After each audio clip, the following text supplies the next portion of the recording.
سلام مادر جان عزیز و مهربان.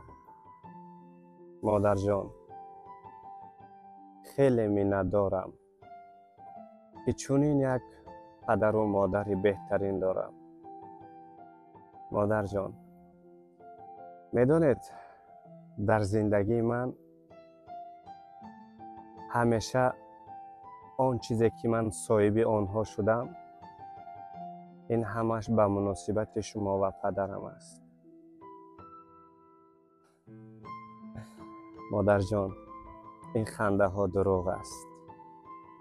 در شهر غریبی خدا را شکر صاحب همه چی هستیم. مادر جان، از یگانچه کم نیستیم. میدونید مادر جان، برای ما فرزندان چی نمیرسد؟ مهر شما، محبت شما نمیرسد. مادر جان، امروزها اکثریتی انسان ها را میبینم، با آنها صحبت میکنم، میگویند پدر ما نیست، مادر ما نیست.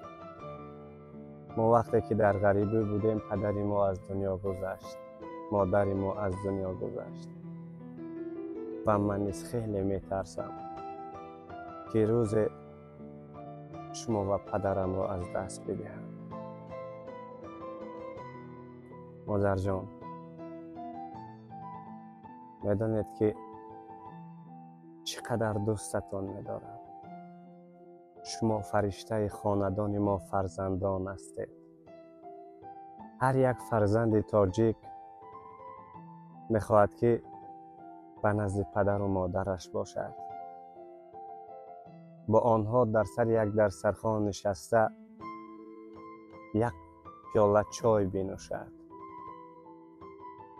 مادر، خیلی یادت کردم، میخوام به وطن بر بگردم تا اینکه تو را به آغوش گرم بگیرم، با آواز بلند بگویم مادر، پدر، شما را دوست می‌دارم.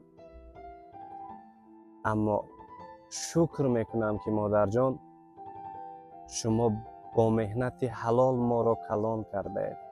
مادر جان، میدانید من از یک چیز شرم نمیدارم که شما در بیمارخانه سیلی ناحیه فراشی میکنید، مهنت میکنید، با همان پول حلال ما را کلان کرده.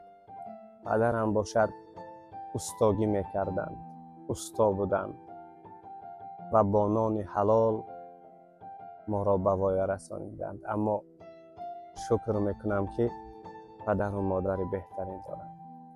در آخر گفتنی هم خیلی دوستتون میدارم، پدر جان و مادر جان عزیز.